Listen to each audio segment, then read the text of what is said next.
Bismillah. Assalamualaikum warahmatullahi wabarakatuh.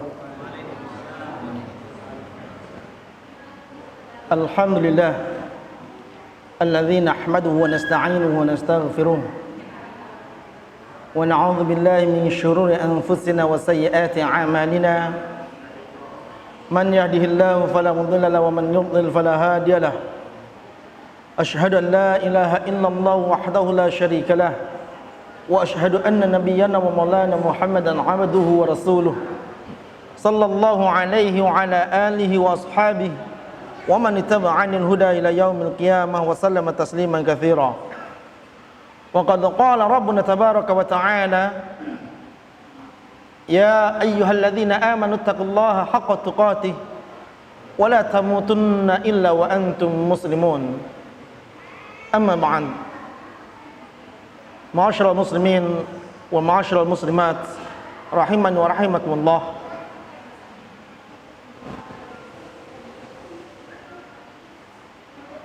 Segala puji hanyalah milik Allah Subhanahu wa taala yang telah melimpahkan karunia-Nya pada kita semua, berbagai macam kenikmatan telah Allah Subhanahu wa taala anugerahkan pada kita, baik itu nilainya besar ataupun kecil, baik secara bilangan jumlahnya banyak ataupun sedikit. Maka yang patut kita ketahui bersama adalah setiap nikmat dari apapun yang telah Allah Subhanahu wa taala anugerahkan pada kita menuntut pertanggungjawaban. Setiap nikmat yang kita rasakan sepanjang hidup di dunia ini menuntut pertanggungjawaban dari kita. Allah Subhanahu wa taala katakan di akhir ayat daripada surah At-Takatsur, di ayat yang terakhir, kata Allah Subhanahu wa taala, la tus'alunna yawma idzin 'anil na'im. Dan kalian semua benar-benar pasti akan dimintai pertanggungjawaban atas setiap nikmat yang kalian rasakan. Oleh karenanya ma'asyiral muslimin rahiman wa rahimakumullah, syukurilah setiap apa yang Allah Subhanahu wa taala anugerahkan pada kita.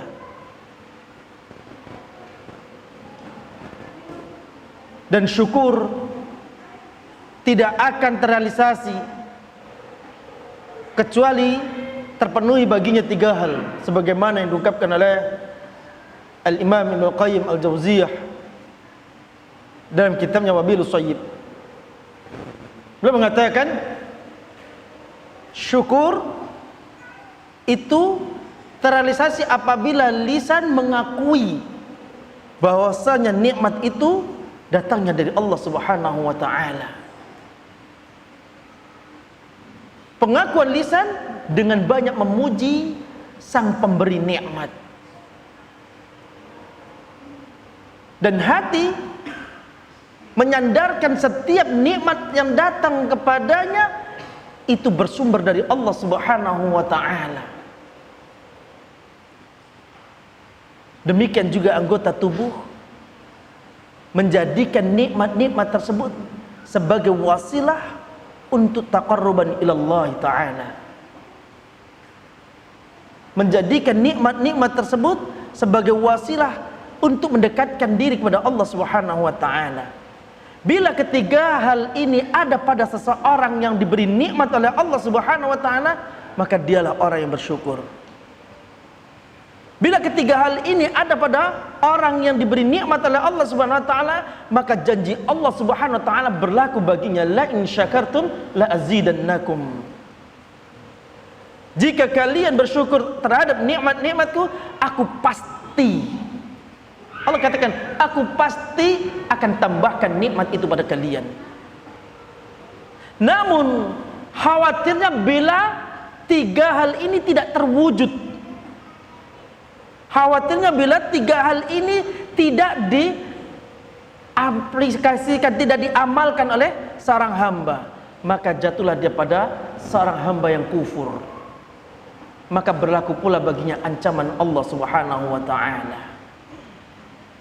wala in kafartum inna azabi lasyadid.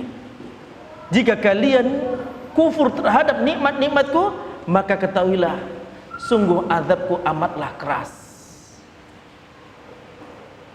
Oleh karenanya, ma'asyiral muslimin rahiman wa rahimakumullah, beruntunglah bagi orang-orang yang mampu mensyukuri nikmat-nikmat Allah.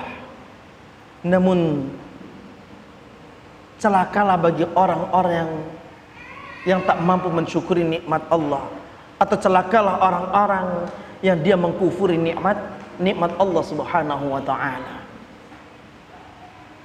Ma'asyiral muslimin rahiman rahimakumullah, dan di antara nikmat dari sekian banyaknya nikmat yang Allah Subhanahu wa taala anugerahkan pada hamba, Allah Subhanahu wa taala berikan kemampuan pada kita untuk menghadiri majelis ilmu. Allah Subhanahu wa taala berikan kemampuan, berikan keleluasaan untuk kita bisa menghadiri majelis ilmu. Mengapa demikian? Allah Subhanahu wa taala berfirman, yarfa'illahu alladhina amanu minkum walladhina utul ilma darajat. Allah Subhanahu wa taala akan angkat derajat orang-orang mukmin di antara kalian dan orang-orang yang diberi ilmu dengan sekian derajat. Adanya balasan derajat di sisi Allah Subhanahu wa taala menunjukkan itu merupakan kenikmatan. Dan kita dapati, kalau diberi keluangan waktu, kalau diberi kesehatan fisik, tentu hampir banyak kita dapati, setiap manusia mendapatkannya. Tapi untuk kesempatan menghadiri majelis ilmu, hanya orang-orang yang Allah berikan kemudahan baginya. Hanya orang-orang yang Allah kehendaki untuk bisa menghadirinya. Demikian juga saya mewakili teman-teman yang datang dari Jambi, mengucapkan permohonan maaf atas keterlambatan kami untuk hadir. Wa qadarullah wa masya'a fa'al. Karena mungkin debit kendaraan juga mulai padat, atau mungkin kami yang berangkatnya lebih kesorean, ya. Mudah-mudahan jamaah sekalian menghalalkannya untuk kami. Dihalalkan Pak ya? Alhamdulillah. Oh, tapi disambung Ustaz. Ini dia. Rupanya ada balasannya ya. Baik. Dan saya mengingatkan atau memberikan sedikit nasihat dari Imam Al-Qudwah, Al-Imam Asy-Syafi'i rahimahullah ta'ala. Kata Al-Imam Asy-Syafi'i, al-ilmu kas-sayd wal kitabah qayyiduha. Ilmu itu ibarat binatang buruan, catatan itu penambatnya. Maka saya nasihatkan sebagaimana nasihat Imam Asy-Syafi'i, qayyid sujudaka bihabail wathiqah. Maka ikatlah binatang buruan kalian dengan tali yang kuat. Kalau enggak kabur, keluar dari masjid sudah lari dia. Maka kepada jamaah sekalian, bapak-bapak, ibu-ibu, siapkan catatannya. Nanti yang mungkin berangkat ke sini berpasangan, suami istri hadir semua, bisa sharing nanti sampai rumah, gitu kan? Disonding. Tadi catatan bapak apa? Bolehlah nanti gantian sang suami ngoreksi catatan ibu apa. Jangan sampai isi catatannya obrolan, kan kasihan. Kan? Anak nggak nyindir, cuma nyentil aja. Taib. Masyaallah muslimin rahiman rahimakumullah.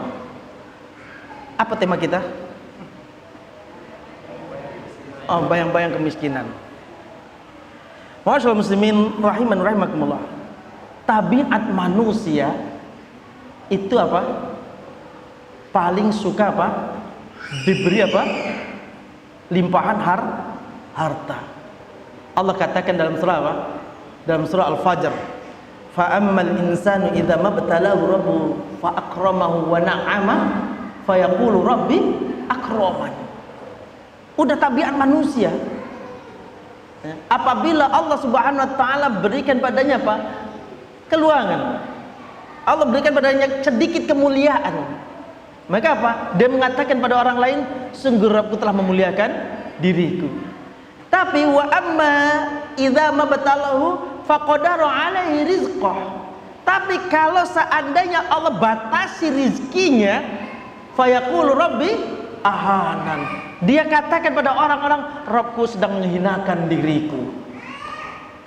Tabiat manusia itu apa? Suka kaya atau suka dipuji? Suka dipuji, Pak. Kaya itu cuma wasilah untuk dapat apa? Pujian. Ya kan? Sehingga apa? Dengan tabiat ini dia berupaya apa? Lari dari apa? Bayang-bayang kemiskinan. Berupaya dia lari dari bayang-bayang kemiskinan. Itu sudah tabiat manusia. Maka demikian juga ma'asyiral muslimin rahimakumullah. Ya. Terkadang Allah Subhanahu wa taala perlu kita tanami terlebih dahulu dalam diri kita, bahwasanya sang pemberi rizki itu adalah siapa? Allah Subhanahu wa taala. Kita yakini dulu, kita imani dulu, Allah lah yang memberi rizki pada kita, bukan kita lah yang mengatur urusan rizki kita. Itu dulu. Dan terkadang Allah Subhanahu wa taala akan luaskan rizki kepada seseorang dan akan sempitkan pada orang yang lain. Ya.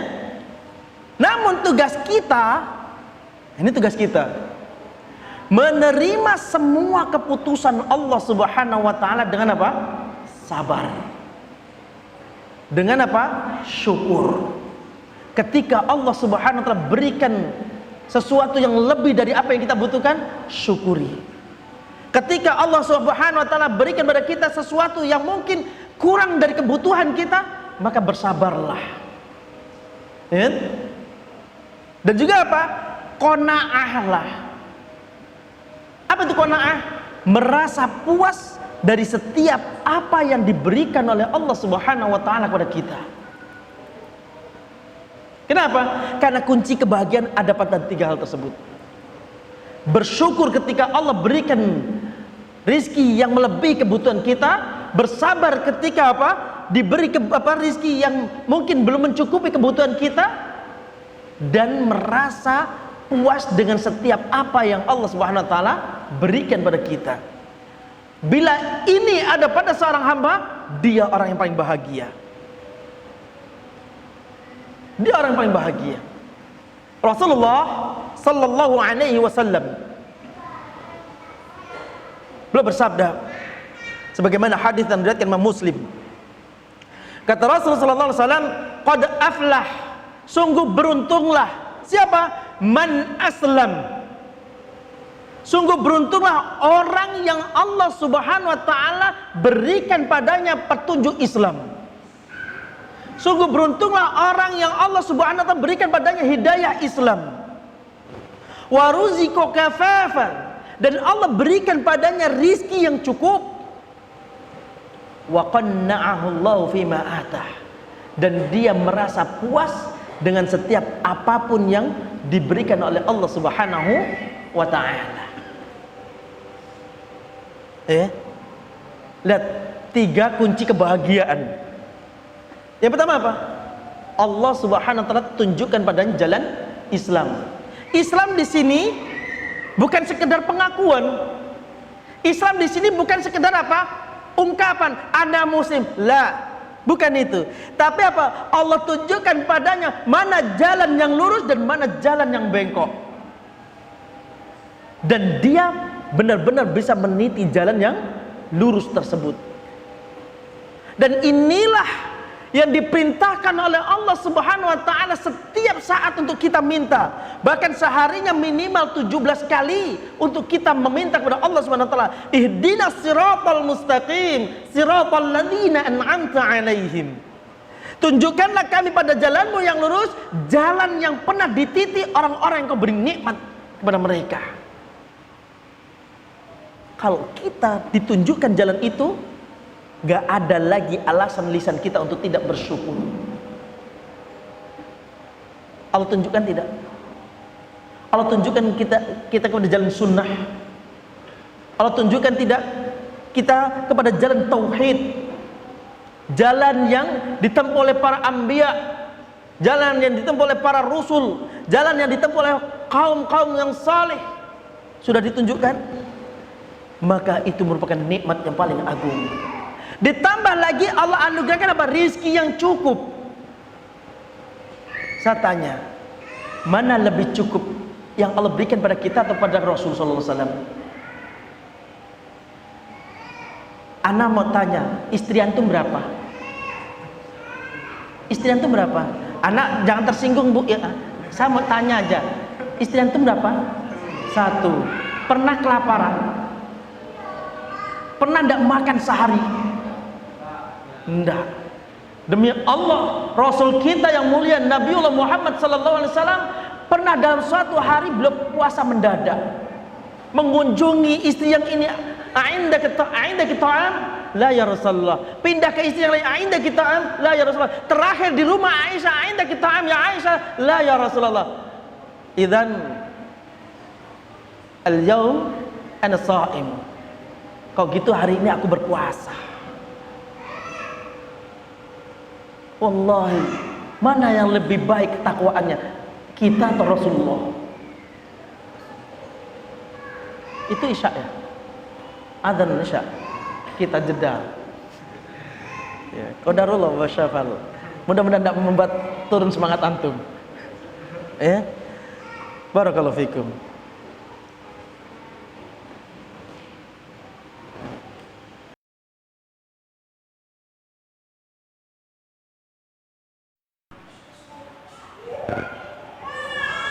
Ya. Gak ada yang dapat memuaskan manusia itu kecuali apa? Mati. Maka kata Allah apa? Alhaakumut takatsur hatta zurtumul maqabir. Ini gayanya manusia.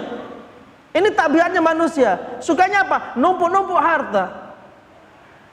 Sukanya ngoleksi harta. Ya kan?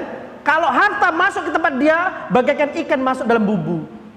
Bisa masuk, tidak bisa keluaran dia. Dan itu akan dia lakukan terus menerus sampai kapan? Sampai dia mengunjungi kuburan. Maksudnya ziarah kubur gitu, bukan mati, bukan apa ziarah kuburan, tapi apa?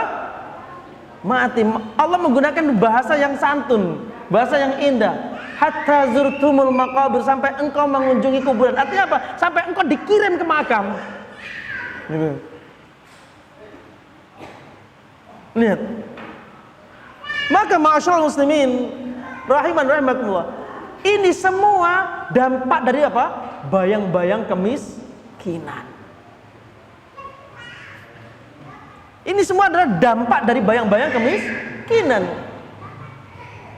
Sehingga orang yang terbayang-bayangi dan kemiskinan, dihantui dengan kemiskinan,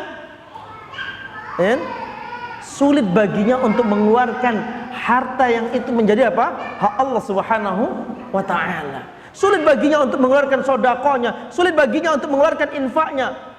Padahal Allah berikan padanya harta yang lebih dari cukup. Sekarang saya tanya, selama ini Allah anugerahkan pada kita harta yang cukup atau lebih dari cukup? Lebih dari cukup kebanyakan. Tentunya kadar ukurannya apa masing-masing. Tapi kalau kita akumulasikan harta ataupun nikmat yang kita terima dari Allah lebih dari kebutuhan kita, tapi kita sulit untuk mengeluarkan apa? Hak Allah Subhanahu wa ta'ala. Sulit bagi kita untuk apa? Berinfak. Sulit bagi kita untuk apa? Sedekah. Kenapa? Karena khawatir miskin. Karena khawatir miskin, gak ada lagi gambaran yang lain. Ya. Dulu ketika kita punya rumah masih ngontrak, aduhai seandainya kita punya sendiri. Allah kabulkan keinginan kita, dapatlah rumah sendiri, dia tinggal di rumahnya sendiri. Apa yang dibayangi lagi? Cukup itu? Kagak. Yang tadinya masih pakai Honda Beat, terbayang apa? Brayo. Ya kan? Yang tadinya Honda Beat jadi Brayo dia. Wah enak ya, ini anak kita sudah 3, kalau punya mobil, Allah kabulkan. Puas dia sampai di situ? Enggak. Inilah yang dikatakan Rasul sallallahu alaihi wasallam, "Law kana li bani Adam wadiyan min mal, labtagha thalithan." Kalau seandainya manusia itu memiliki 2 lembah harta, dia akan cari yang ketiga. Antum pikir orang yang punya deposito 1 triliun itu dia rela duitnya mendep gitu aja? Yakin gak gatal tangannya? Wah, ada peluang bisnis ini, ada peluang bisnis ini. Enggak, sudah 1 triliun cukup. Enggak, pasti akan dia apa? Putar. Kenapa? Kurang. Karena kurang. Dan itu enggak akan memuaskan dirinya sampai dia benar-benar mendatangi kuburan. Tayyib. Apa faktor yang menjadikan kita dihantui kemiskinan? Penting kita untuk mengenal faktor. Kenapa? Karena ini bahaya. Penyakit ini penyakit yang berbahaya. Kenapa saya katakan berbahaya? Kalau seandainya jantung itu paling tidak fatalnya kematian, tapi kalau ini dan dia meninggalkan dunia, kalau ini bisa meninggalkan akhirat.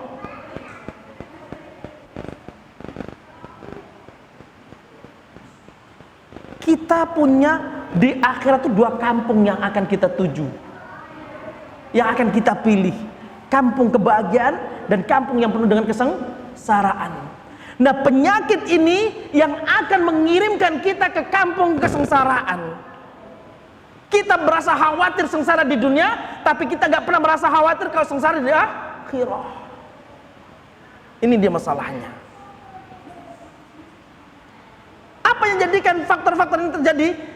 Apa yang menjadikan manusia itu dihantui kemiskinan? Yang pertama, gak mengenal Rabb-nya. Nggak kenal Rabb-nya. Itu pasti. Meskipun dia duduk di majelis ilmu, meskipun dia mendengarkan tausiah, tapi karena nggak mampu mencerna dan nggak mampu mengamalkan, sehingga dia sama kedudukannya dengan orang yang nggak pernah hadir di majelis ilmu. Bisa dipahami ya? Oleh karena para ulama itu mengatakan orang yang berilmu itu apabila dia memiliki ilmu mampu diamalkan. Bila seseorang memiliki segudang ilmu tapi tidak diamalkan, dia tidak akan lepas dari sifat jahil. Dia tetap dikatakan orang yang bodoh. Maka faktor utama dan faktor yang paling pertama adalah karena dia nggak mengenal Allah Subhanahu wa ta'ala. Seandainya dia mengenal Rabb-nya, siapa yang menciptakan dirinya dan siapa yang mengatur urusan-urusannya, niscaya dia tidak akan pernah lagi ragu dengan janji-janji Allah Subhanahu wa ta'ala. Bukankah Rabb-nya As-Sami, bukannya Rabb-nya Al-Basir, bukannya Rabb-nya Al-Alim, bukankah Rabb-nya Ar-Razzaq yang mengawasi, yang mengetahui segala keadaan hamba-hambanya? Tapi karena dia nggak mengenal Rabb-nya, sehingga seolah-olah apa? Hidup dia yang nanggung dia sendiri. Itu masalahnya. Hidupku yang menanggung aku sendiri kok. Seolah-olah dia nggak pernah apa? Di bawah pengaturan Allah Subhanahu wa ta'ala. Lihat bagaimana Rasulullah SAW memerintahkan kita setiap pagi dan petang untuk berzikir, ya hayyu ya qayyum bi rahmatika astaghith aslih li sya'ni kullah wa la takilni ila nafsi tarfata ain. Ini Rasul sallallahu alaihi wasallam, manusia terbaik yang pernah tinggal di muka bumi ini. Beliau berzikir, ya hayyu ya qayyum, wahai zat yang maha hidup lagi maha berdiri. Bi rahmatika astaghith, dengan sebab rahmatmu ya Rabb, aku memohon bantuanmu. Aku memohon bantuanmu. Aslih li sya'ni kullah, perbaikilah segala urusan-urusanku. Wala takilni ila nafsi tarfa'ata ain, jangan kau serahkan urusanku itu kepada diriku sendiri walaupun sekejap mata. Karena seandainya diserahkan pada diriku sendiri, seandainya diserahkan pada diri kita sendiri, satu kejap saja selesai kita sudah. game over. Yakin. Kalau kamu ngurusin diri kamu sendiri, jantung hidupkan sendiri. Darah edarkan sendiri. Ya. Demi Allah, organ tubuh kita yang ada di dalam tubuh kita, Allah lah yang menggerakkan. Ketika Allah berkehendak untuk menarik sedikit saja kenikmatan yang Allah anugerahkan pada organ-organ tersebut, habis kita. Habis kita. Allah jadikan apa? Paru-paru agak nyendat sedikit, demam kita, bengek kita. Bener nggak? Udah, oke, paru-paru dinormalin, jantung dinormalin, saraf dijepitin, stroke-nya. Ya. Terus kita sombong, kitalah yang mengatur diri kita sendiri, akulah yang punya kuasa. Wallahi, Allah uji sekejap saja, merintih kita. Bener nggak? Terus kita merasa dunia segala-galanya. Yang kedua, tidak mengenal takdir Allah Subhanahu wa ta'ala. Orang yang dihantui kemiskinan, dia tidak mengenal takdir Allah Subhanahu wa ta'ala. Baik takdir yang telah Allah catat di Lauhul Mahfuz atau takdir yang Allah perintahkan melalui malaikat untuk dicatat di dalam rahim ibu kita. Abdullah bin Mas'ud radhiyallahu an, sebagaimana diriwayatkan Imam Bukhari dan juga Imam Muslim dalam kitab sahihnya, beliau mengatakan, inna ahadakum yujma'u khalqu fi batni ummihi 40 yawman nutfah. Penciptaan seseorang di antara kalian dikumpulkan di dalam rahim ibunya 40 hari pertama itu masih berbentuk sperma. Boleh diuji lab. Ini diucapkan Rasul 14 abad yang silam. Ini diucapkan Rasul 14 atau 15 abad yang silam. Yang itu belum ada teknologi canggih berupa laboratorium.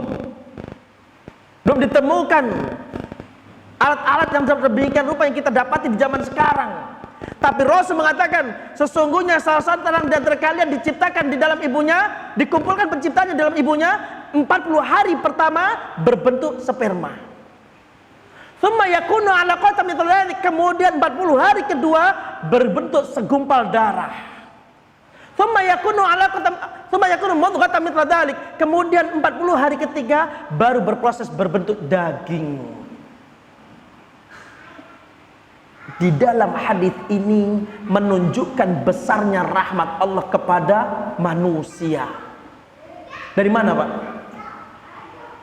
Lihat betapa indahnya Allah Subhanahu wa taala di dalam mengatur suatu fase penciptaan, proses penciptaan.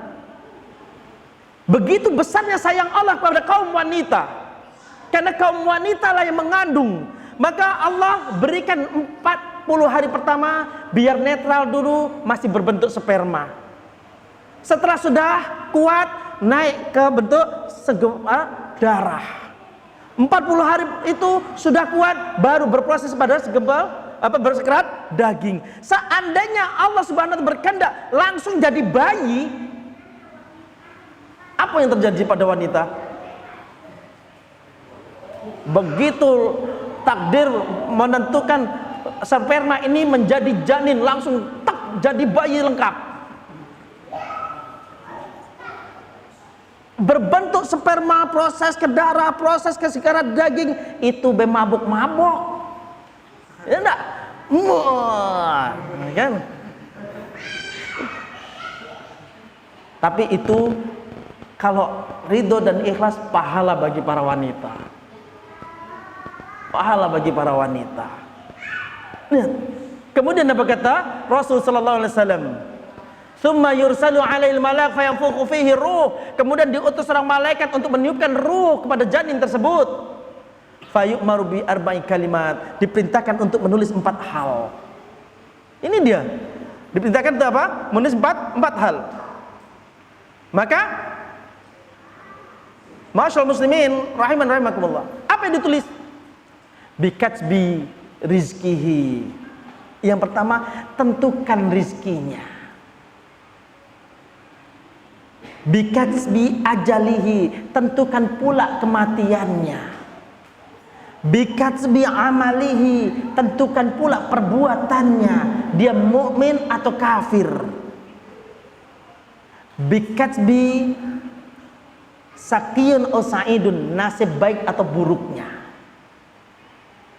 malang atau mujurnya.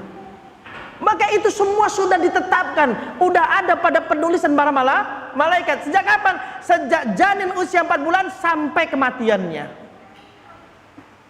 Maka kalau Allah berkehendak dia begitu lahir wafat, ya wafat. Yang Allah tentu takdirkan kaya raya, meskipun sekolah tidak tamat SD ya kaya. Tapi Allah tentukan hasilnya pas-pasan, rizkinya pas-pasan, pas untuk makan, pas untuk bayar utang. Gitu kan? Ini pas gitu kan. Beli mobil pas. Maka apa? Meskipun doktor sekalipun, profesor sekalipun, ya segitu. Karena rizki itu Allah yang mengatur. Ketika seorang hamba tahu tentang ini, akan bangkit rasa syukurnya kepada Allah Subhanahu wa taala dan akan bangkit rasa sabarnya kepada ketentuan Allah Subhanahu wa taala. Tapi ketika dia tidak mengenali ini, perasaan aku ini sudah banting-banting tulang, peres-peres keringat, salah sendiri sebenarnya. Tulang dibantingi kan? Tapi kok pendapatan begini-begini aja, apa salahku? Lari dia kepada apa? Berprasangka buruk kepada Allah Subhanahu wa taala. Kufur dia, sudah miskin kufur pula. Lihat. Yang ketiga,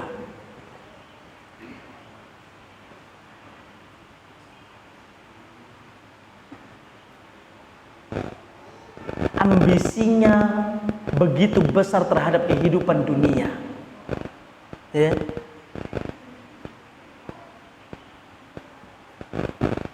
Ambisinya begitu besar terhadap kehidupan dunia. Orang yang berambisi dengan kehidupan duniawiyah, Allah Subhanahu wa taala akan jadikan kefakiran membayangi matanya. Orang yang menjadikan ambisinya untuk dunia, Allah Subhanahu wa taala akan jadikan kefakiran membayangi matanya. Sehingga apa? Seberapapun yang Allah berikan gak akan pernah cukup. Seberapapun yang Allah berikan gak akan pernah puas. Meskipun dia punya hotel, meskipun dia punya rumah mewah, meskipun dia punya kendaraan yang mewah, meskipun dia punya perusahaan, itu gak akan pernah mencukupinya. Kenapa? Begitu besarnya ambisi terhadap dunia.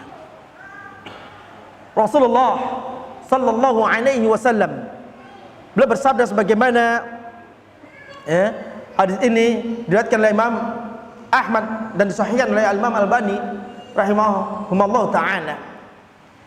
Kata Rasulullah sallallahu alaihi wasallam, "Man kanatid dunya hammah." Barang siapa yang dunia menjadi ambisi utamanya, farraqallahu alaihi amrah, Allah Subhanahu wa taala akan cerai-beraikan semua urusannya. Artinya apa?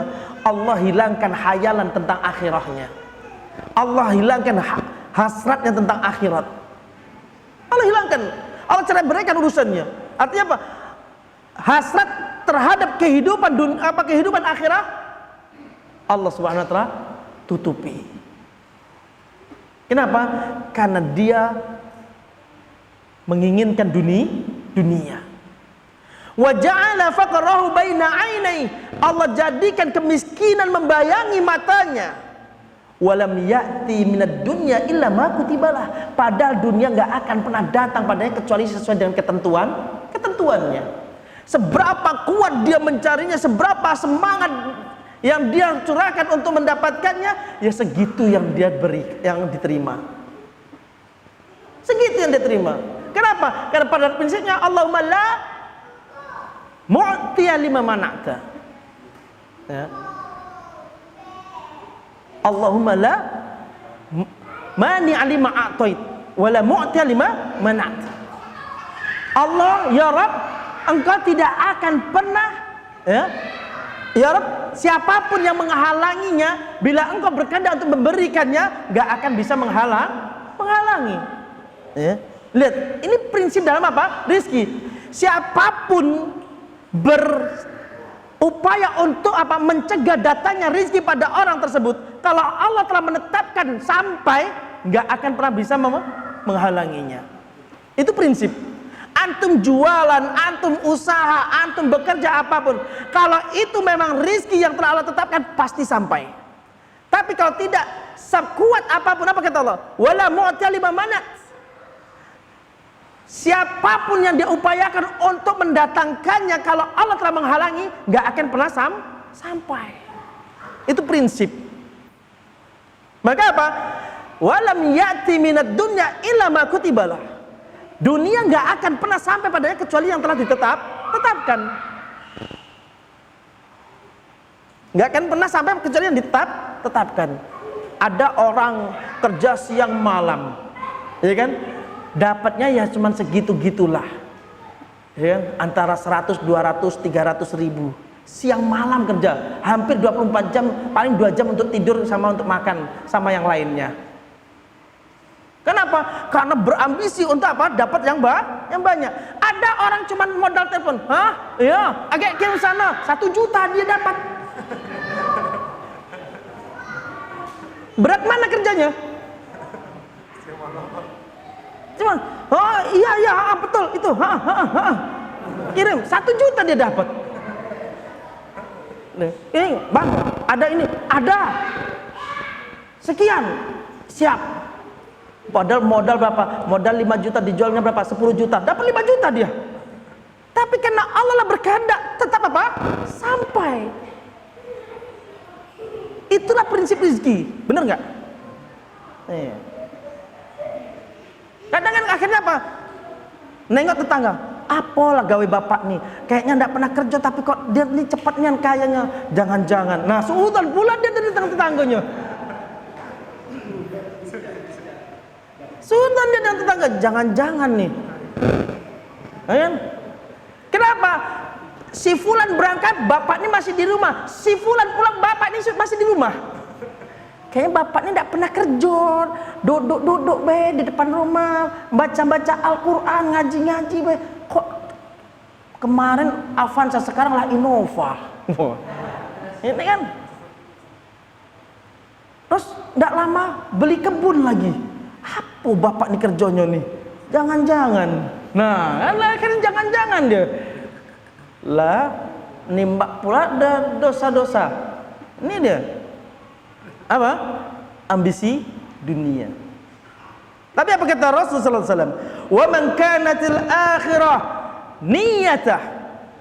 Siapapun yang menjadikan akhirat sebagai niatnya, sebagai tujuannya, jama'allahu amra, Allah akan kumpulkan urusannya, Allah akan mudahkan segala urusan-urusannya. Kalau akhirat sebagai acuan utama, Allah jadikan semua urusan itu mudah, bahkan gak masuk logika kita kadang. Punya apa? Artinya masalah kepepet, misalkan apa? Maaf, istrinya mungkin atau keluarganya mungkin masuk rumah sakit, butuh dana besar. Tapi karena dia apa? Berharap ridho Allah Subhanahu wa taala di dalam apa? Menjalani itu semua sebagai bentuk tanggung jawab. Tahu-tahu apa? Begitu ngubungin rumah sakit, bapak pak biayanya udah dibayar. Nah, siapa? Nggak tahu. Pokoknya sampai bapak pulang ini sudah dibayar semua. Masuk logika enggak? Ditanya siapa yang bayar? Nggak ada nama pak. Nah, terjadi. Dan ini bukan mustahil. Ya? Karena saya ketemu orangnya. Gimana pak? Alhamdulillah, Allah bayar tuntas. Biayanya bukan kecil, puluhan. Tapi lihat, ketika Allah Subhanahu wa taala mengutus seseorang untuk membayarkannya, maka nggak ada satupun yang bisa menghalanginya. Mudah urusannya. Mungkin enggak, Pak? Mungkin. Udah kejepit hutang, dia berupaya untuk membayar, tapi apa? Qadarullah, kemampuan memang membayar itu apa? Kecil. Dia benar-benar menunjukkan adanya kemauan untuk membayar. Dia berupaya, tahu-tahu apa? Ditelepon sama pemilik utang. Mainlah ke sini. Apa? Inilah kwitansi pelunasannya belum diambil. Tahu-tahu ditelepon, sini cepat. Aku nak pergi. Nih, udah lunas yo. Siapa yang bayar? Ada orang, enggak tahulah. Pokoknya 50 juta selesai semua. Lah, dia kemampuannya nggak ada, tapi ada upaya untuk apa? Berupaya membayar, dan Allah Maha tahu dan keadaan hamba-nya. Allah Al-Alim, Allah Al-Basir, dan dia senantiasa menengadakan tangannya, ya Rabbi ya Sami. Dia meminta sama Rabbnya dengan penuh harapan, Allah nggak akan menyanyiakannya. Allah bayarkan melalui hambanya, lunas. Bayangkan, dengan hutang yang menumpuk dan terjepit, tahu-tahu ada yang melunasi. Apa yang dirasakan hamba itu? Sungguh kebahagiaan yang nggak pernah terukir. Nah, maka apa kata Rasulullah SAW? Wa jama'allahu amra wa ja'ala ghinah fi qalbi. Allah jadikan kekayaan menyelimuti hatinya. Semua yang dia terima, dia bersyukur, ya Rabb, begitu baiknya engkau terhadap hambamu ini. Padahal hambamu ini banyak dosa. Ya Rabb, begitu baiknya engkau terhadap hamba, padahal aku banyak bermaksiat padamu. Dia syukuri semuanya. Seandainya Allah berkehendak murka, maka pantaslah Allah untuk bermurka pada kita. Kenapa? Karena begitu banyaknya kemaksiatan yang kita koleksi. Tapi Allah berupaya untuk menutupinya, dan Allah balas dengan kasih sayangnya. Allah akan jadikan kekayaan itu meliputi hatinya. Wa atathu dunya wa hiya raghimah. Dan dunia akan menghampirinya dengan sesuatu yang enggak pernah dia duga. Enggak punya rumah, tahu-tahu dapat bedah rumah. Loh, rezeki bukan? Rezeki, antum jangan bedah rumah. Lah kan dia enggak mengajukan, tahu-tahu apa? Pak, minta KTP-nya, boleh. Kakaknya boleh dikasih. Tahu-tahu apa? Pak, ini bantuan rumah. Mana tanah bapak ini? Dibangunnya rumah. Pak, bapak gak usah numpang lagi. Ini rumah bapak. Bayangkan, dunia akan datang sesuai dengan yang dia butuhkan. Sesuai yang dia butuhkan. Baik. Yang ke berapa? 4. Ya.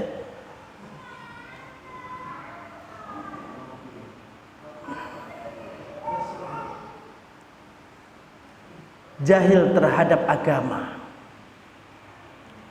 Di antara faktor yang menjadikan manusia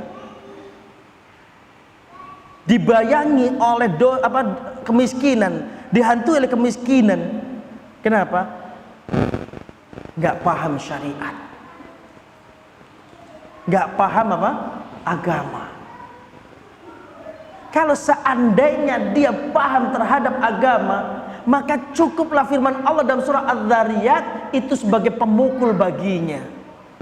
Allah katakan dalam surah Az-Zariyat ayat 56, "Wa ma khalaqtul jinna wal insa illa liya'budun." Tiadalah aku ciptakan jin maupun manusia melainkan hanya untuk beribadah pada aku. Artinya tujuan utama hamba ini diciptakan oleh Allah. Hamba ini tinggal di muka bumi ini dalam rangka misi ibadah. Adapun dunia ini hanya wasilah. Dunia ini hanya perantara, media untuk bisa beribadah kepada Allah Subhanahu wa taala. Kenapa? Karena di alam barzakh tak ada lagi kesempatan untuk beribadah. Di alam barzakh enggak ada lagi kesempatan untuk beribadah. Dunia inilah untuk beribadah. Maka kalau orang itu cerdas, dia memiliki pemahaman agama yang benar, tentunya batasan rezeki yang cukup itu sudah apa? Melebihi kadar kebutuhannya. Belum lagi apa? Seandainya dia tahu huru hara akhir zaman, seandainya dia tahu huru hara hari kiamat, maka dia akan mendambakan harta yang sedikit. Kenapa? Karena di sana ada yaumul hisab. Ada yaumul hisab. Apa yang menjadikan orang itu terobsesi dengan dunia? Satu jawabannya, jahil dengan agama. Meskipun rajin duduk di majlis ilmu. Jadi jangan ketika kita bicara tentang jahil terhadap agama, kita bicara oh itu orang-orang yang nggak pernah datang kajian. Bahkan yang datang kajian sekalipun, kalau dia nggak mampu mencerna ilmu yang dia peroleh, dia nggak mampu menerapkan ilmu yang dia peroleh, sama kedudukannya dengan yang tidak hadir. Maka ilmu itu apa? Amalkan. Ya. Oleh karenanya Allah Subhanahu wa taala memberikan suatu gambaran yang indah untuk kita tentang kaumnya Qarun yang jahil terhadap syariat. Ya. Allah Subhanahu wa taala berfirman dalam surah Al-Qasas ayat 79 dan 80. فخرج على قومه في زينته قال الذين يريدون الحياة الدنيا. Maka ketika Fir'aun keluar menghadap kaumnya dengan membawa segenap perhiasan yang dia punya, pamer. Nih rumahku, nih mobilku, nih pakaianku, kelas bro. Lihat Qarun. Ketika Qarun menghadap kaumnya dengan membawa segenap perhiasan, berkatalah orang-orang yang kecondongannya terhadap kehidupan dunia, ya laita lana mithla ma utiya Qarun innahu ladhu hadzin azim. Aduhai, seandainya kita ini memiliki sebagaimana yang dimiliki Qarun. Kan gitu enggak? Enak ya fulannya punya mobil, rumahnya mantap, punya usaha mapan. Andaikan kita kayak gitu yo. Gitu enggak? Biasanya kayak gitu enggak? Nah, inilah gaya-gayanya kaumnya Qarun. Nah, iya. Kayak gitu gaya-gaya kaumnya Qarun. Ketika ngelihat Qarun dengan penampilan yang mantap bro sekarang ya. Udah sukses. Ya kan? Gambaran sukses apa? Gambaran sukses apa? Punya rumah mewah, mobil mewah, pokoknya kehidupan mapan, itu kan?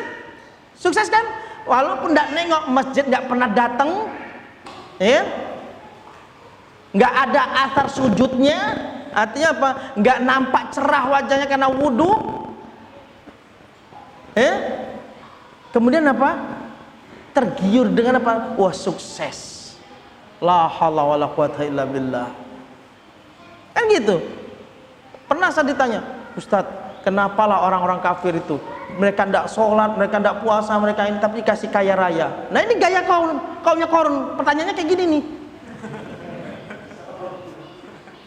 Ini gaya kaumnya Qarun, pertanyaannya kayak gini. Orang nggak pernah sholat, nggak pernah ini tapi dikasih kaya raya. Kita nih sholat iya, ini tapi tidak kaya.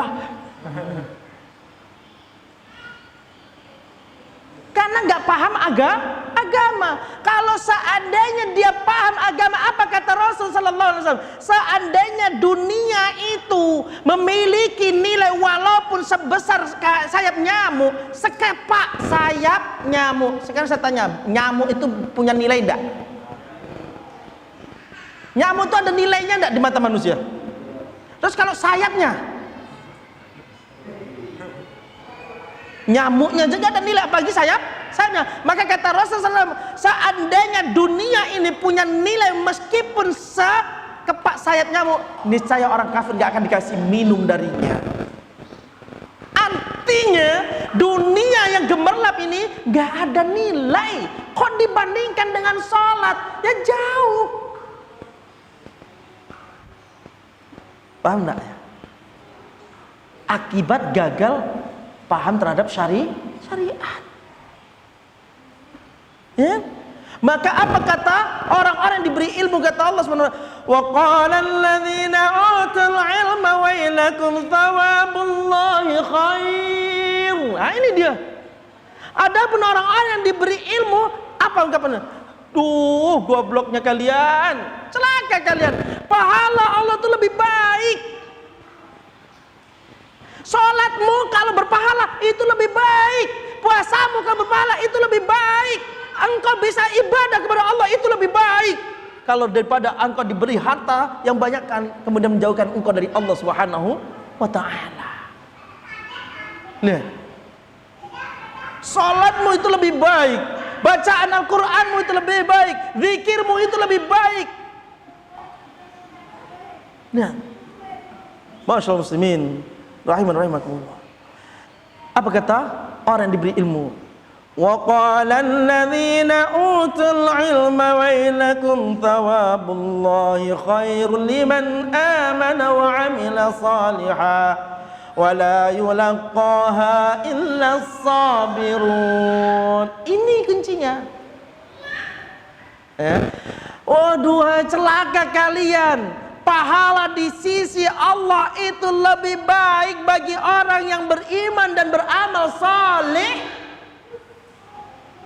dan bagi siapapun yang menjumpai dengan penuh kesabaran. Tidak ada yang bisa memperoleh itu semua kecuali orang-orang yang sabar. Butuh sabar jadi hamba Allah. Butuh sabar untuk beribadah kepada Allah. Kalau sampai saat ini Allah masih tanamkan kepada kita kecintaan untuk menyembah dirinya, kecintaan untuk beribadah padanya, maka itu nikmat yang amat agung. Sehingga apa? Allah balut hatinya dengan penuh kekayaan. Sampai jam berapa, Pak? Jangan bilang terserah saya loh, Pak. Habis antum.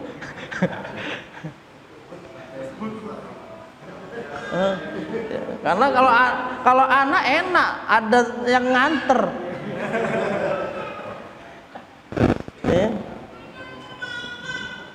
Lanjut. Semangat, masya Allah. Anak minum dulu lah. Antum mendengar aja, anak kan belum minum.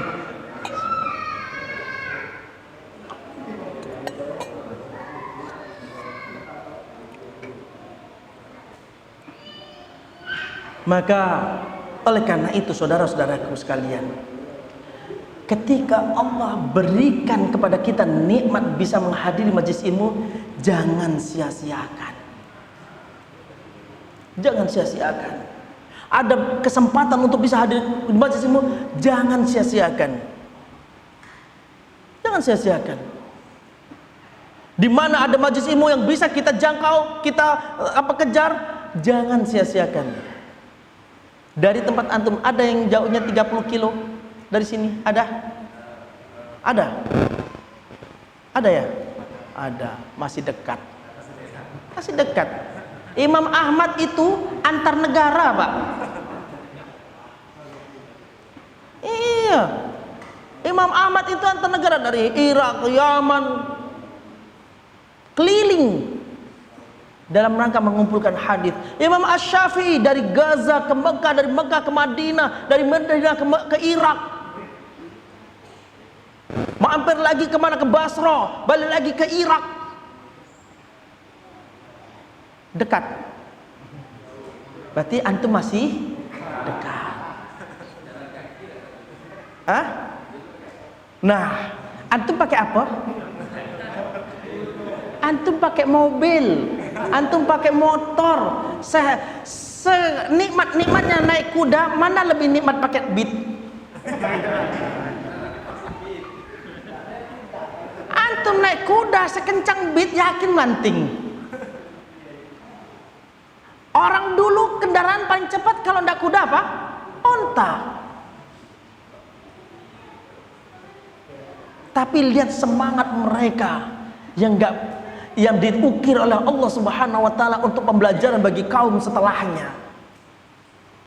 Itu yang jadi gambaran kita di dalam menuntut ilmu. Itu yang jadi acuan kita ketika menuntut ilmu. Anak jauh Ustaz, berapa kilo? Ada 50 kilo. Itu Imam Asy-Syafi'i antar negara. Bukan naik pesawat. Lah kalau orang sekarang belajar di mana? Mesir naik apa? Pesawat. Ya kan? Belajar di mana? Di Saudi, di Madinah, di Mekah. Naik apa? Pesawat.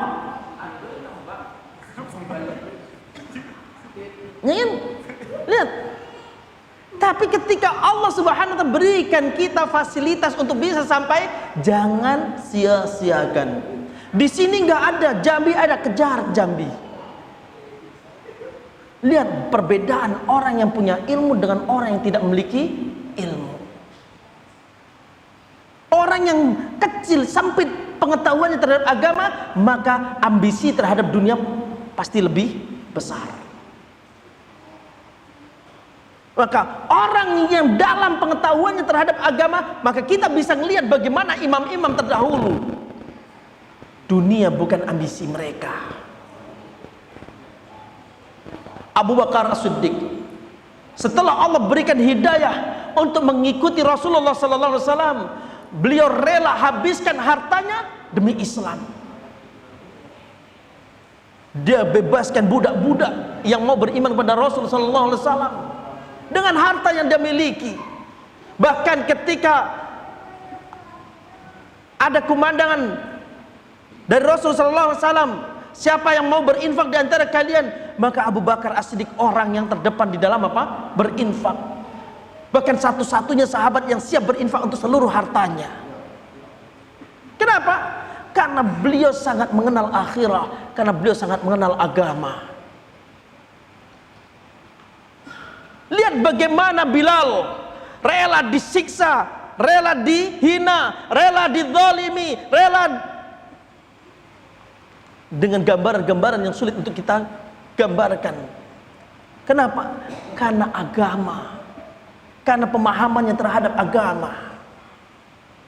Lihat. Demikian juga para sahabat-sahabat yang lain, Umar bin Khattab radhiyallahu an, Utsman bin Affan radhiyallahu an, dan juga sahabat-sahabat yang lainnya. Mereka semua adalah teladan-teladan kaum muslimin akhir zaman. Kalau kita mau benar-benar berada di atas jalan yang lurus. Kemudian masyaallah muslimin rahiman rahimakumullah, yang kelima,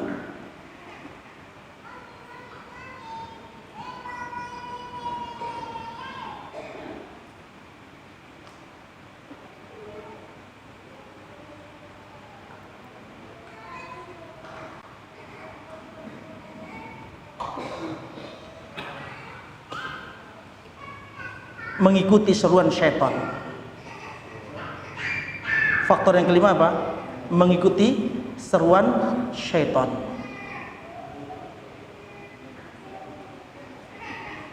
Di antara bayang-bayang kemiskinan itu menghantui manusia disebabkan apa? Mereka tertipu oleh bisikan syaitan. Mereka tertipu dengan bisikan syaitan. Yang namanya syaitan pasti menakut-nakuti. Allah Subhanahu wa taala berfirman dalam surah Al-Baqarah di ayat 268. Asy-syaitanu ya'idukumul faqra wa ya'murukum bil fahsya' wallahu ya'idukum maghfiratan minhu wa fadla wallahu wasi'un 'alim. Sungguhnya syaitan itu ya'idukumul faqra, menjanjikan kemiskinan terhadap kalian dan memerintahkan kalian untuk berbuat keji. Apa bentuknya coba? Saya contohkan. Apa bentuknya? Sambil contoh. Kerja di lembaga ribawiyah. Kerja di lembaga ribawiyah. Kemudian datang dalil, kemudian datang petunjuk Allah Subhanahu wa taala. Ya ayyuhalladzina amanu taqu wa dharu ya ayyuhalladzina amanu taqullaha wa dharu ma baqiya minar riba in kuntum mu'minin. Wahai orang-orang mukmin, bertakwalah kalian kepada Allah, takutlah kalian kepada Allah, tinggalkan sisa-sisa riba kalau kalian mukmin. Ini Allah tantang. Mukmin enggak lo? Mukmin enggak lo? Kalau mukmin tinggalkan. Kalau enggak terserah. Apa kata Allah? Fa in lam taf'alu fa'dhanu biharbi minallahi wa rasulih. Kalau kalian enggak mau tinggalkan itu, tabuh genderang perang. Ini tantangan Allah. Tabuhlah genderang perang dengan Allah dan Rasulnya. Datang seorang sahabat, antum sudah tahu ini riba. Apa katanya? Ya mau kerja apa lagi? Agak aku tinggalkan, cemano hidupku. Anak istri butuh makan, butuh ini, butuh itu. Ya kan, kendaraan masih kredit. Nah ini masalah. Ya kan? Akhirnya apa? Asyaitanu ya'idukumul faqra. Syaitan menjanjikan kemiskinan. Kalau ente keluar, miskin ente. Kalau ente tinggalkan kerjaan ini, miskin ente. Iya ya syaitan ya. Nah, itu dia.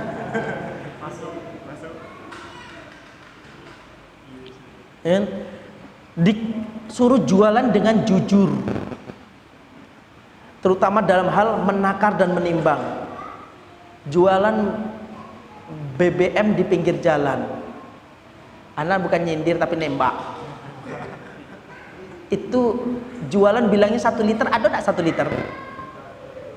Hah? Ada enggak 1 liter?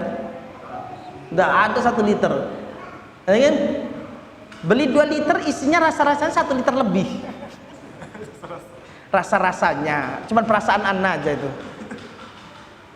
Itu pun dicampur minyak ndak jujur pula. Minyak hasil galian dewek, diolah dijual. Akhirnya apa? Ngerusak mesin kendaraan orang. Ada nggak? Ada nggak? Apa yang jadikan mereka jualan yang seperti ini? Apa yang jadikan mereka jualan dengan cara yang kotor seperti ini? Bukankah Allah Subhanahu wa taala mengatakan wailul lil mutaffifin? Celakalah bagi orang-orang yang menimbang, menakar. Lihat. Apa yang jadikan mereka berjualan dengan cara seperti itu? Asyaitan ya'idukumul faqr. Syaitan itu menjanjikan mereka miskin. Kalau ente dengan cara yang jujur gak kaya ente. Kalau ente jualan mulus-mulus aja, kapan berkembangnya? Ya enggak? Ya. Begitu juga yang kerja di suatu lembaga atau instansi. Bang, mumpung ada celah bang, mumpung masih bisa lah bang, buatlah oret-oretan dikit be. Iya. Memarkup data, ya kan? Menerima apa? Harta riswah, apalagi korupsi. Apa yang mendorong mereka untuk melakukan itu semua? Asyaitanu ya'idukumul faqr. Kalau ente cuma nak makan gaji buta, anak istri nak makan nanti. Kalau ente cuma nak makan haji pokok istri berteriak nanti. Nah itu dia janji-janji syaitan. Benar nggak? Jadi syaitan yang menjanjikan kemiskinan. Padahal apa? Wallahu ya'idukum maghfiratan minhu wa fadla. Padahal Allah telah janjikan untuk kalian ampunan dan juga apa?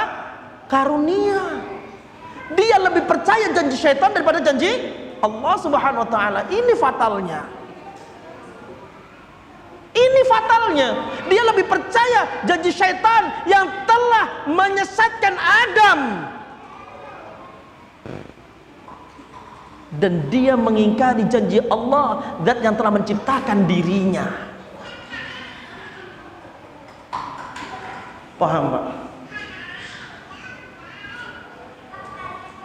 Jadi terkadang bujukan setan ini banyak hal.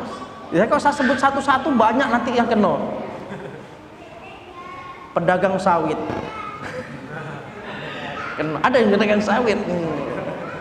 Anak mau cerita susah nih apalagi sawit lagi anjlok gini Ustaz, bagaimana lagi kalau pertimbangan dah anget cemano. Ini ya kan, yang jelas setiap kita pasti akan mempertanggungjawabkan perbuatan kita. La tus'alunna yawma idzin 'anil na'im. Siapkan jawaban apapun yang kita perbuat, siapkan jawaban karena kita pasti akan ditanya. La tazulu qadama 'abdin 'inda rabbi yaumil qiyamah hatta yus'ala an arba'. Setiap kita di hari kiamat kelak enggak akan bergeser kaki kita di hadapan Rabb kita sampai ditanya 4 hal. Wa an umri fima afnan. Umur kita bukan gratis. Umur ini ada pertanggungjawaban. Semakin panjang semakin berat pertanggungjawaban. Siapkan jawaban untuk umur kita.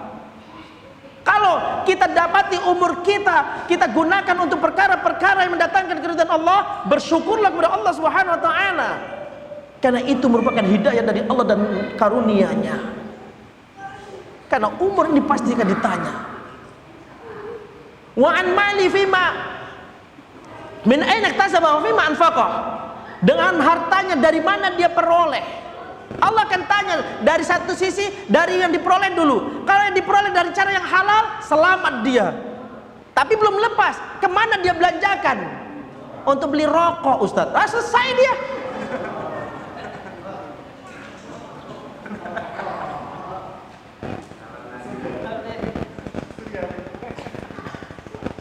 Ya kan? Kalian dulu aku beri rizki begini-begini. Catatan kita nggak akan pernah hilang. Meskipun di dunia ini kita lupa dengan perbuatan kita, tapi catatan itu akan jadi saksi atas kita. Dan Allah akan undang malaikat untuk mempersaksikannya. Kulit kita akan menjawabnya, tangan kita akan menjawabnya, kaki kita akan menjawabnya. Semua tubuh kita menjadi saksi atas diri kita. Mau ngomong apa mulut kita? Mau ngomong apa mulut kita? Berdusta sekalipun tapi seluruh tubuh menyaksikan, iya, selesai sudah. Ya. Maka dari mana kita peroleh, kemana kita belanjakan, itu juga harus kita ketahui. Karena kita akan ditanya akan hal itu.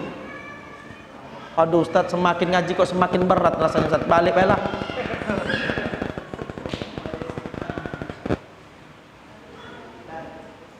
Terus kalau sudah dapat ilmu, selesai belum? Karena ilmu pun akan dimintai pertanggungjawaban atas kita. Telah kita amalkan atau belum? Ya. Semua itu pasti. Itu bukan dongeng, itu bukan hayalan, itu pasti. Maka itu sudah dibocorkan pertanyaannya oleh Allah Subhanahu wa taala sebagai rahmatnya. Pertanyaannya sudah dibocorkan oleh Allah Subhanahu wa taala sebagai rahmatnya. Cuman kita diperintahkan untuk menjawabnya dengan amalan-amalan kita. Pertanyaan alam barzah sebagai fitnah pun telah dibocorkan oleh Allah Subhanahu wa taala melalui lisan Rasulnya. Kita suruh menjawabnya dengan amalan-amalan kita, bukan hafalan kita. Bukan dengan hafalan kita. Sekalipun kita hafal, contoh aja ketika kita mau ujian, udah dihafal semua pelajaran, qadarullah begitu yang menjadi pengawas killer. Yakin masih utuh hafalan? Antum menghafal jawaban-jawaban yang akan keluar. Wah, nanti ini. Qadarullah yang nguji killer. Disentak sekali lupa semuanya dia. Maka yang menjadi jawaban adalah amal-amal kita, perbuatan kita, amalan hati kita, amalan lisan kita, amalan anggota tubuh kita, itu yang akan jadi jawabannya. Ya. Dan masih banyak, Pak. Tapi sampai sini dulu lah, capek saya. Baik. Sebelum saya tutup mungkin ada pertanyaan, saya persilakan. Pertanyaan sampai panjang enggak apa-apa. Baik, silakan. Waalaikumsalam warahmatullahi wabarakatuh.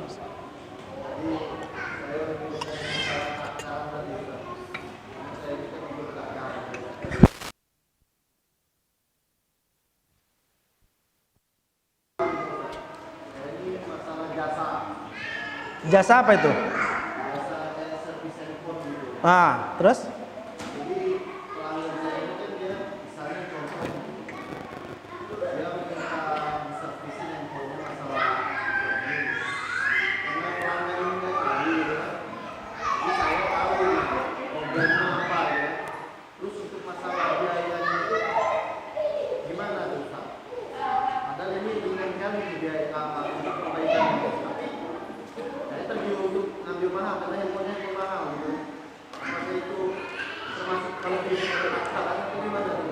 Tidak. Yang penting akad di awal. Antum buat perjanjian dengan dia. Ini bang, ini yang rusak. Apa ini yang rusak? Iya. Mau nggak sekian?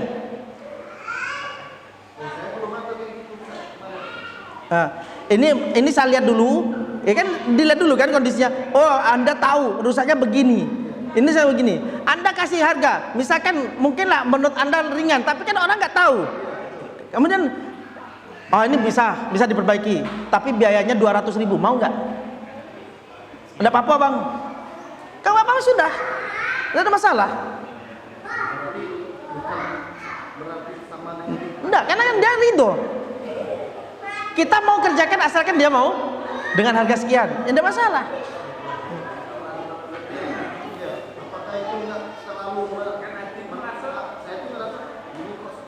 Ya kalau antum bisa menggratiskan, alhamdulillah.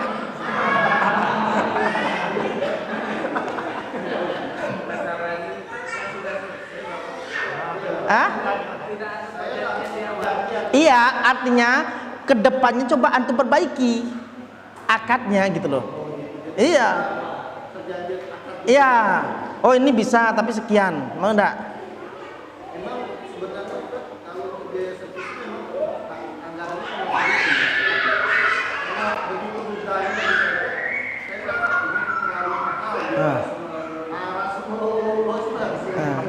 Ya itulah, itu bedanya orang yang punya ilmu dengan orang yang tidak memiliki ilmu, gitu. Menurut orang yang memiliki ilmu itu mudah, tapi yang tidak memiliki ilmu itu sulit. Gitu? Itu bedanya. Sama dengan orang yang diberi pengetahuan tentang akhirah dengan orang yang tidak memiliki pengetahuan tentang akhirah. Kenapa? Karena orang yang diberi pengetahuan tentang akhirat, dia berbicara tentang keimanan dan dia yakin dengan seyakin-yakinan. Adapun orang yang diberi pengetahuan tentang akhirat, seolah itu dongeng, ya, seolah itu dongeng. Kenapa? Karena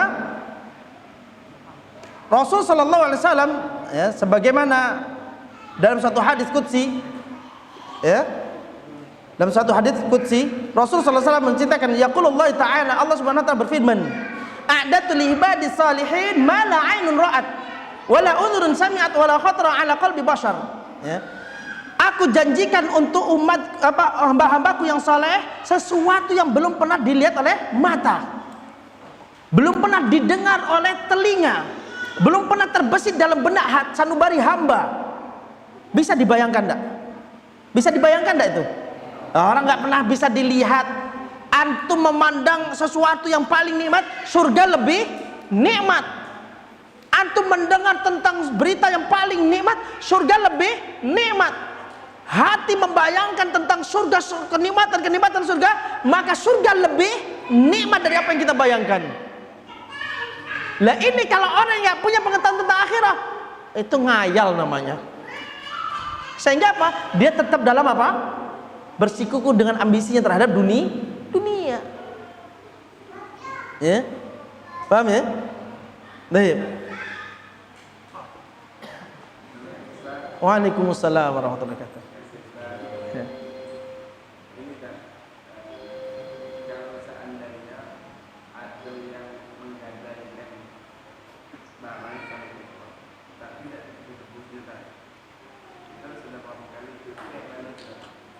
Jadi pertama ketika membuat hutang piutang gadai, buat kesepakatan di awal, jatuh tempo.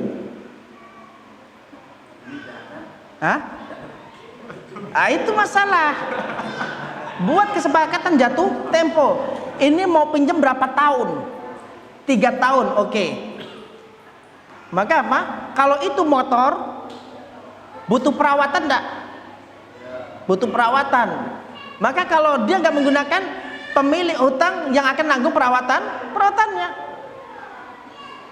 Kalau dia nggak menggunakan, maka pemilik hutang yang berhutang dia menanggung perawatan kendaraannya. Karena itu masih milik yang berhutang. Begitu jatuh tempo, sampaikan. Gimana? Aduh, belum bisa. Aku kasih tempo setengah tahun. Sodakoh. Ini sodakoh. Anda memberikan tempo penundaan pembayaran, itu sodakoh. Itu sodakoh. Sampai setengah tahun masih belum bisa, kasih setengah tahun lagi, itu sodakoh. Ketika Anda butuh dengan harta itu, kalau begitu karena udah habis jatuh tempo, aku jual motor ini, aku ambil uangku, sisanya untukmu.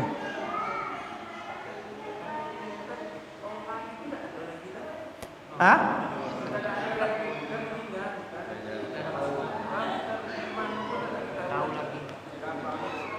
Itu yang di apa namanya? Yang dijaminkan apa? Jam.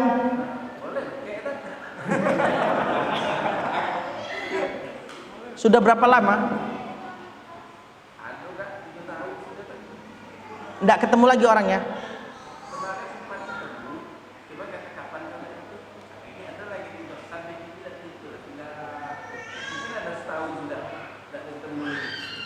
Sabar, kasih penundaan, mudah-mudahan itu sedekah bagi Anda.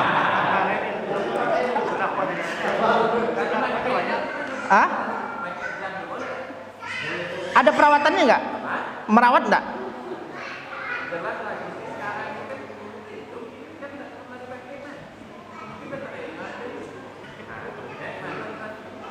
Kalau dia yang merawat, dia barang butuh perawatan, boleh. Tapi kalau nggak boleh.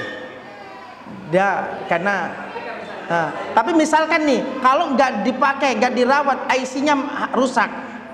Karena jam itu ada IC, ya kan? Baterainya dengan pengaruh dengan baterainya akan mempengaruhi IC-nya. Maka boleh baginya untuk memakai, karena ada para perawatan. Wallahu taala alam. Ya.